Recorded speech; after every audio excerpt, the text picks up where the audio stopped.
bonjour. Donc on s'est dit que pour parler de l'âme en ou de l'Europe, autant commencer à parler de l'âme. Et de commencer par faire un simple tour d'horizon de ce que dans la pensée chrétienne sur l'être humain, donc l'anthropologie chrétienne, on appelle l'âme. Simplement, c'est une série de considérations basiques pour commencer, et ceci pour éclairer le thème de l'âme en Europe. Ceux et celles parmi nous qui jouent d'un instrument à cordes savent qu'ils ont une âme, et que cette âme, c'est une petite pièce en bois très très délicate qui soutient à la fois la table et le fond de l'instrument, et qui est notamment responsable de la bonne résonance de l'instrument, de l'équilibre des sons entre les aigus et les graves, et de la bonne résonance. Donc il y a quelque chose à voir avec la résonance, une certaine forme de rayonnement d'un instrument de musique, d'un rayonnement sonore, si on peut dire. Ceux et celles parmi nous qui font éventuellement de la voile savent qu'on parle à propos des cordages de marine, on parle de l'âme, qui est le centre du cordage autour duquel les cordes sont tressées, y compris en électricité. La partie conductrice des courants, des fils électriques s'appelle l'âme. Donc quelque chose qui conduit le courant, quoi. Quelque chose qui est responsable de la fluidité du courant.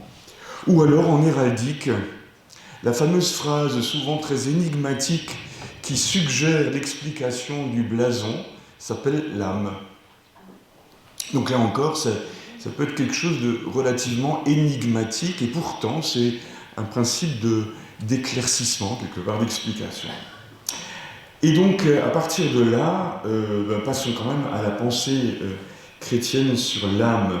Nous avons peut-être une image a priori de l'âme qui serait comme une sorte d'entité immatérielle à l'intérieur du corps qui serait l'entité matérielle et qui en serait l'enveloppe. Et la plupart du temps, c'est ce schéma qu'on appelle dualiste qui est le schéma qui fonctionne dans nos propres têtes.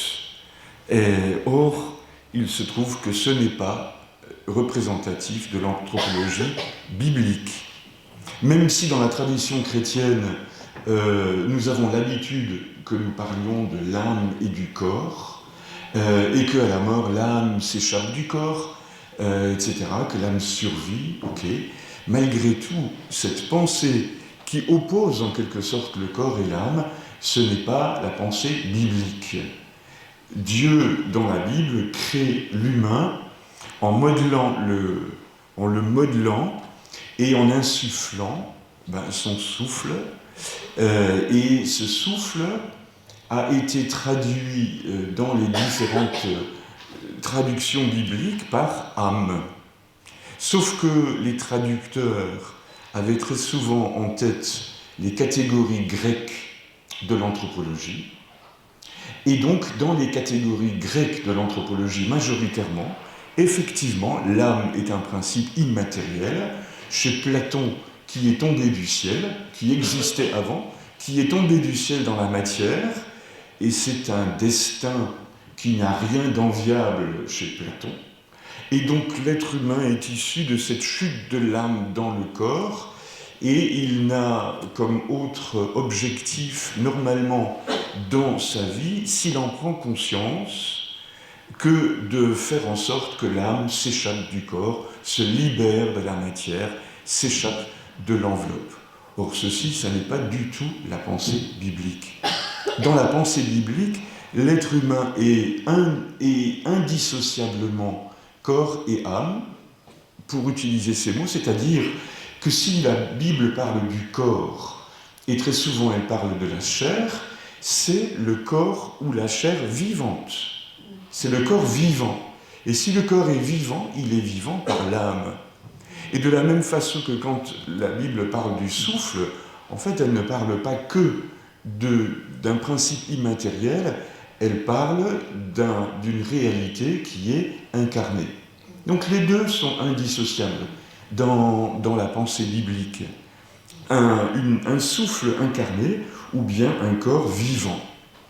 Et parmi les passages un peu emblématiques que je citerai, c'est le fameux psaume 62, « Dieu, tu es mon Dieu, je te cherche dès l'aube. Mon âme a soif de toi, après toi languit ma chair. » Mon âme a soif de toi, après toi languit ma chair.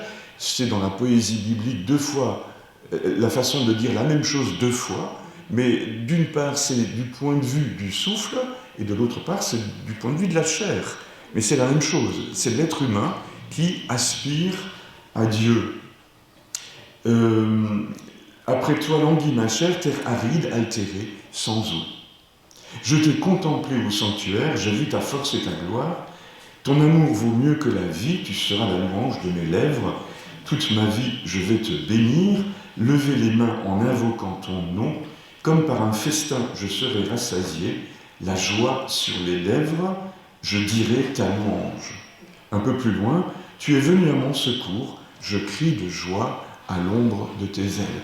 Et ce psaume-là figure, par un certain côté, ce qu'est et ce que désire l'âme, et fondamentalement Dieu.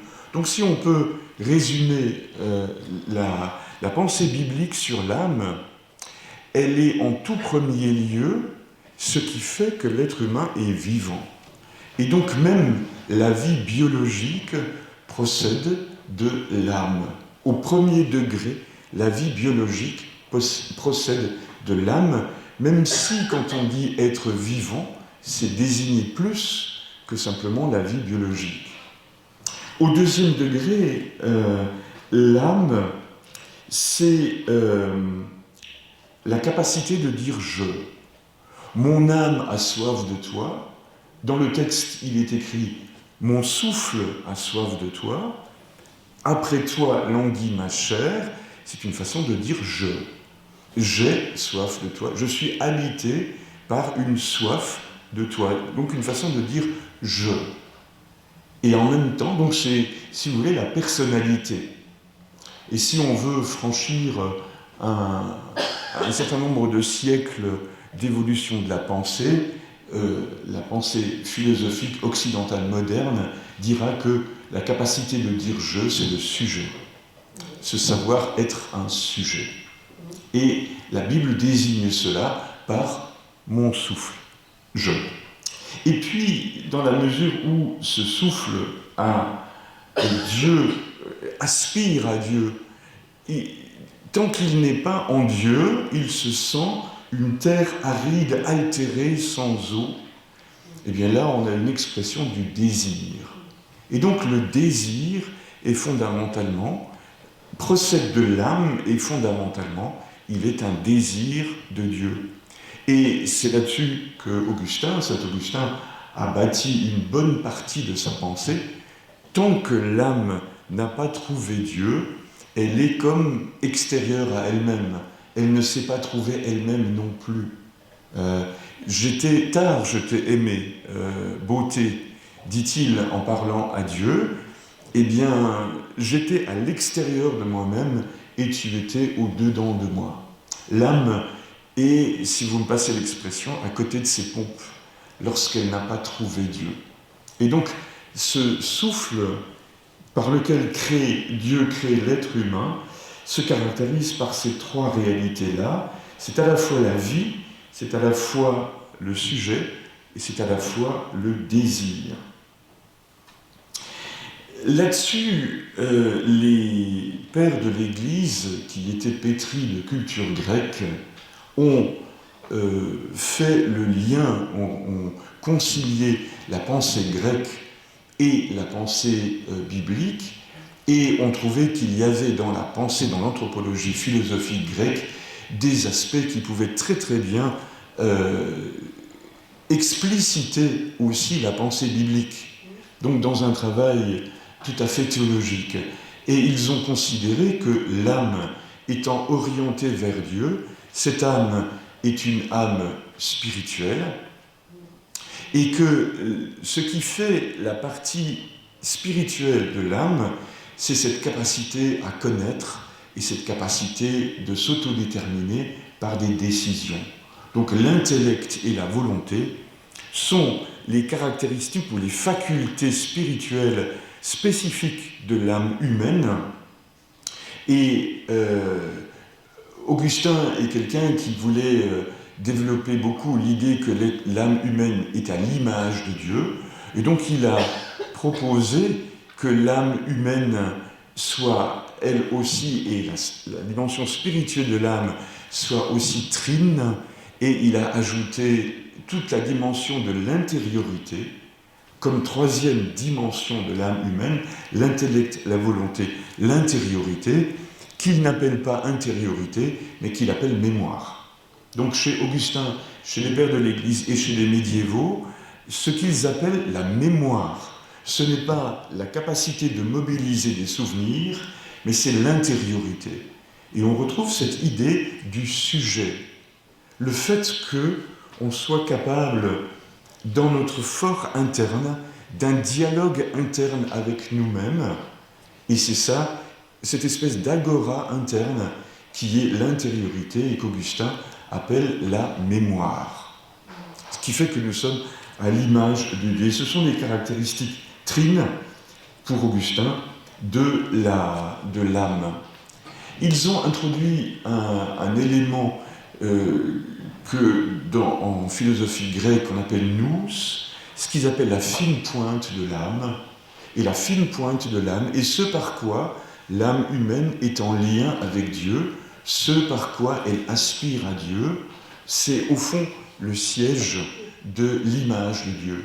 Si l'âme humaine est tout entière à l'image de Dieu, si l'être humain est tout entier à l'image de Dieu, le nous, c'est la fine pointe de l'âme qui est en quelque sorte le siège représentatif de l'image de Dieu. Tout ça a été repris évidemment par Thomas d'Aquin dans la perspective aristotélicienne. Et donc, chez Thomas d'Aquin, on a une insistance extrêmement forte sur l'intellect et la volonté, c'est-à-dire l'aspiration au vrai et la capacité du vrai et l'aspiration au bien par la volonté, et c'est la capacité d'amour. L'autodétermination en vue du bien est ce que Thomas d'Aquin, en lien avec Aristote, appelle l'amour. Et lui va davantage insister sur ces deux facultés par lesquelles l'être humain s'autodétermine. Donc, à ceci se sont ajoutées, si vous voulez, d'autres notions que je voudrais rappeler ici, à savoir que des notions qui ont été ajoutées, ce sont la personne et le sujet. La personne est une conception qui a été élaborée en très grande partie dans la théologie chrétienne avec le défi de penser la Trinité. La notion de personne ou la notion d'hypostase n'est pas une notion si élaborée que cela dans la philosophie grecque antique. Par contre, penser quelles pouvaient être les relations entre le Père, le Fils et l'Esprit, penser comment on peut envisager que Dieu soit un seul Dieu, et trine, à forcer les pères de l'Église à élaborer autour de la notion d'hypostase que l'on a traduite en latin par personne, et je vous fais grâce de toutes les discussions théologiques qu'il y a pu y avoir entre la notion de personne et la notion d'hypostase. Mais en tout cas, nous sommes héritiers de cela. Le choix d'hypostase et le choix de personne. La définition adoptée par Thomas d'Aquin est celle qu'avait définie Boès au VIe siècle, en reprenant les catégories d'Aristote, juste pour l'intérêt culturel, substance individuelle d'une nature rationnelle. Vous avez 2 heures. Mais voilà. Et derrière cette définition, donc avec le sens aristotélicien des mots, eh bien, la notion de personne désigne le fait que chaque être humain est une version à part entière de l'humanité. C'est-à-dire qu'on parle de nature humaine pour dire la spécificité de l'être humain par rapport aux autres vivants, ça depuis l'Antiquité. On parle de nature humaine. Mais en disant personne, on veut dire que l'humanité n'est pas faite d'une sorte de tronc commun qui serait le même pour tous les êtres humains, avec des variantes extérieures d'apparence, variantes plus immatérielles, si je peux dire, à savoir le tempérament, l'affectivité, les traits de caractère, tout ça, qui seraient des variantes accessoires à une nature humaine qui serait commune. Quand on dit personne, on entend que chaque être humain est une version singulière et absolument unique de ce qu'est l'humanité. Et donc, ça dit quelque part sa valeur inestimable de l'être humain. Chaque être humain est une version singulière, unique, ou originale de la nature humaine. Et cette singularité, cette unicité, cette originalité, c'est ça qu'on appelle la personne. Et donc, la pensée chrétienne a beaucoup élaboré là-dessus, et c'est du point de vue anthropologique. C'est-à-dire que cette conception-là de la personne n'est pas immédiatement et sans précaution transférable sur Dieu. Parce que si on transfère ça sur Dieu, on dira il y a 3 dieux. Or, ce à quoi on se refuse absolument. En tout cas, c'est le sens de la définition, substance individuelle d'une nature rationnelle. La pensée moderne, pour laquelle on met toujours Descartes comme figure de proue, a élaboré la philosophie du sujet. Autrement dit, Descartes, dans son projet de refonder la philosophie, est parti du principe que l'être humain est capable de se percevoir lui-même comme un sujet. Et à partir de là, l'anthropologie a pris cette tournure de se centrer sur une philosophie du sujet. Et au XIXe et au XXe siècle, les philosophes personnalistes ont développé la notion de personne à partir de la notion de sujet. Autrement dit, en développant l'idée que chacun accède à lui-même et à la capacité de se penser soi-même comme quelqu'un, en étant inséré dans un réseau de relations, et c'est au gré des interactions relationnelles que chacun accède à lui-même et se découvre, au gré de ces interactions relationnelles. Donc, dans un jeu subtil de relations aux autres et de relations à soi, dans un jeu subtil de va-et-vient entre ce que j'appellerais sortie de soi vers les autres et dans une relation de rentrée en soi par la pensée sur soi-même, par la perception de soi-même. Dans un jeu subtil, les deux étant nécessaires. Et ça, c'est la pensée des personnalistes. Nédoncelle, Mounier, Gabriel Marcel, Emmanuel Lévinas, c'est souvent mis dans cette perspective-là. On pense la relation au visage d'autrui chez Lévinas, comme texte tout à fait emblématique.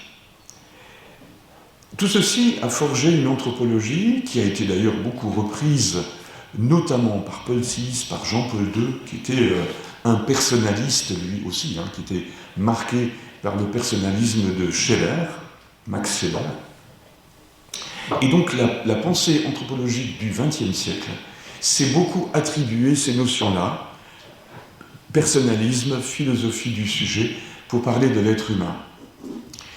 Ce que l'on peut dire de cela, c'est que, dans le fond, l'être humain est marqué dans sa condition humaine par une certaine forme d'ambivalence, disons cela comme ça,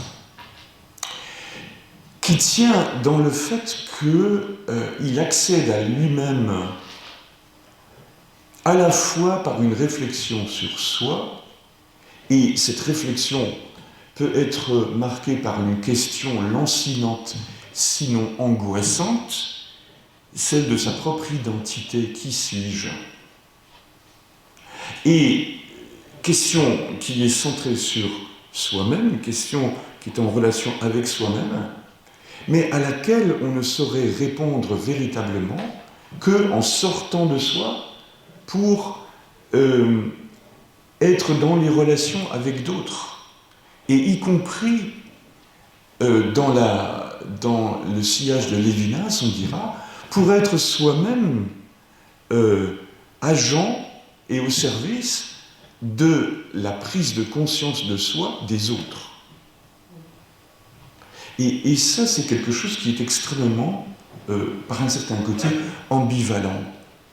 Par un certain côté, je ne me trouve moi-même que quand je sors de moi pour être dans la relation humaine, voire quand je m'oublie pour être au service de la prise de conscience de soi des autres. Ce qui me semble être une expérience, une des expériences parentales assez fondamentales. Ou de ce dont j'ai l'impression, eh bien, les parents vont effectivement s'oublier pour être au service de la prise de conscience de soi-même des enfants dont ils ont la responsabilité de l'éducation. Et l'éducation est ex ducere, conduire hors de soi.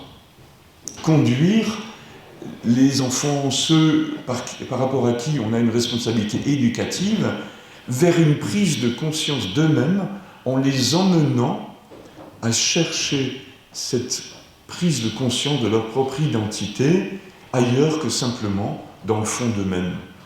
Mais il y a une forme d'ambivalence de la condition humaine. Et cette forme d'ambivalence fait que l'être humain est par un certain côté, j'ai envie de dire, tentable. Dans un commentaire que j'ai vu sur Internet assez récent, de l'épisode de Babel, Genèse 6, la tour de Babel, c'est la prétention à constituer et à se constituer une identité uniquement en la cherchant en soi-même. Et à se constituer une ascension vers Dieu en se fondant uniquement sur ses propres ressources et sur ses propres aspirations intérieures. Ce qui est une entreprise vouée à l'échec, d'emblée. Et ce qui fait que la, entre guillemets, punition de Dieu par le mélange des langues apparaît comme jamais que le fait de tirer les conséquences et de mettre en œuvre concrètement les conséquences de l'entreprise de la tour de Babel, qui est d'être vouée à l'échec. Par ce biais, d'une certaine façon, l'humanité est tentable. Dans la condition qui est la sienne, l'humanité a, j'aime traduire la notion de péché par l'idée, l'humanité a perdu la trace de Dieu.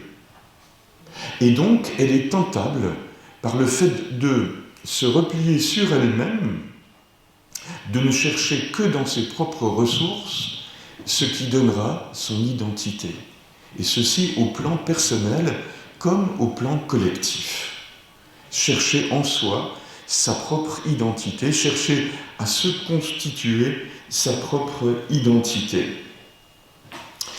Dans l'enseignement social de l'Église, il y a l'idée que la société, les structures, les institutions de la société ne sont réformables qu'à partir des conversions individuelles, c'est-à-dire à partir d'un engagement individuel dans un travail de conversion, de changement de perspective, et le pape François dirait de sortie de soi ou de sortie de l'autoréférentialité, qui est cette volonté de se construire à partir de soi-même. Sortir de l'autoréférentialité pour chercher son identité en Dieu. Dans l'enseignement social de l'Église, il y a cette idée que les structures sociales reposent sur cette dimension d'ambivalence individuelle et que ce n'est pas en changeant les structures a priori que la société changera, parce que le lieu racine où se trouve l'ambivalence est dans le cœur de chacun, et c'est qu'avec la conversion de chacun que les choses changent. Ceci parce que les institutions sont faites par des hommes, et si les institutions sont faites par des êtres humains qui se fondent sur eux-mêmes, confèrent la tour de Babel, pour forger une identité personnelle et collective, c'est voué à l'échec. Et donc, les institutions sont elles-mêmes marquées par cette forme d'ambivalence et sont tentables, à l'instar de la tour de Babel, sont tentables du repli sur soi pour se forger une identité, alors qu'a priori, eh bien, se forger une identité se trouve dans ce jeu subtil qu'il s'agit d'assumer et par rapport auquel il s'agit de prendre position consciemment et résolument. Donc il s'agit de prendre des décisions dans ce jeu subtil de sortie de soi et de rentrer en soi. Si donc, si vous voulez, l'âme se caractérise par la capacité d'une forme de rayonnement, si l'âme se caractérise par un désir qui, dans le fond, est un désir de communion, si l'âme humaine est à l'image de Dieu et elle se traduira par un désir de communion à l'image de la communion trinitaire, on pourrait dire aussi que le désir le plus profond de l'âme, s'il est rejoint par le contact avec Dieu, ou plutôt cet accès au contact avec Dieu que nous appellerons d'un autre mot salut, va se traduire également par un phénomène assez extraordinaire qu'à certains moments nous vivons quand nous faisons l'expérience d'une forme d'unification de nous, d'une forme de communion avec d'autres qu'on appelle la joie. La joie, c'est une expérience d'unification de soi liée au fait que l'on est en communion avec d'autres sur le plan humain et liée au fait que on est en communion avec Dieu sur le plan spirituel.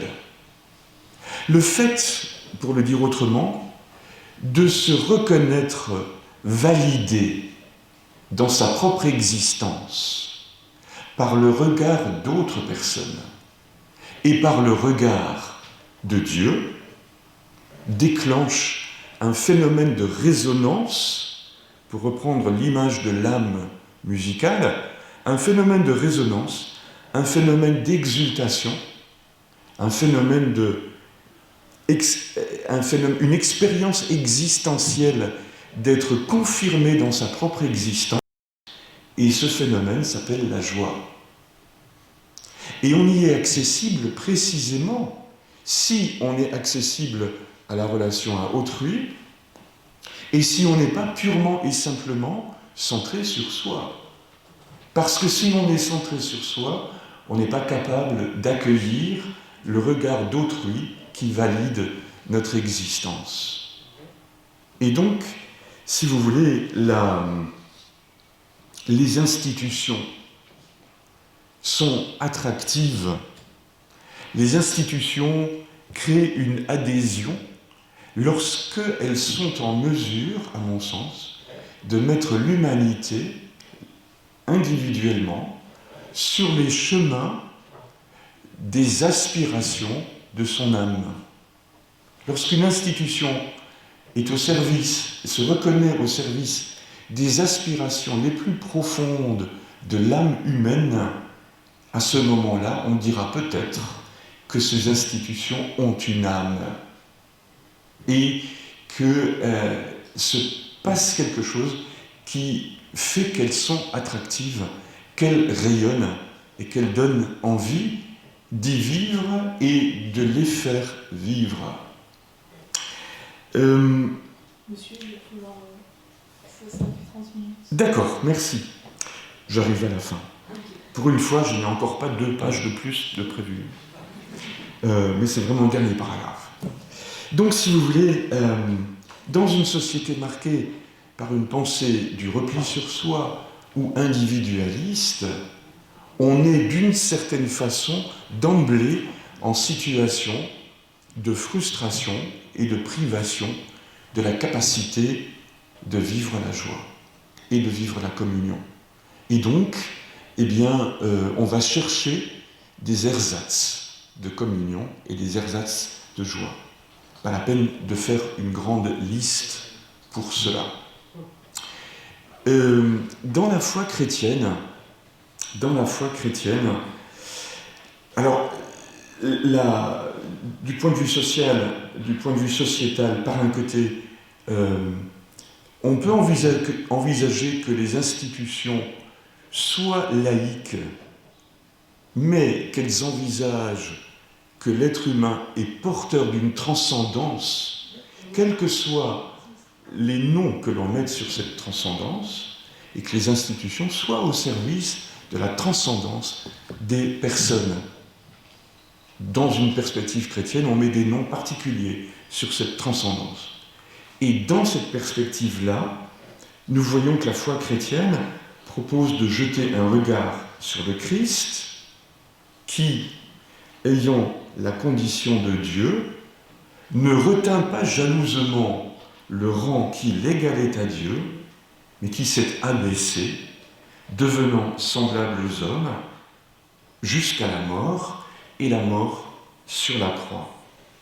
C'est pourquoi Dieu l'a exalté, il lui a donné dans sa résurrection un rayonnement inouï, inimaginable, le nom qui est au-dessus de tout nom, afin qu'au nom de Jésus, tout genou fléchisse au ciel, sur terre et aux enfers, que toute âme sorte d'elle-même pour s'en remettre à lui, et que toute langue proclame Jésus-Christ est Seigneur, à la gloire de Dieu le Père.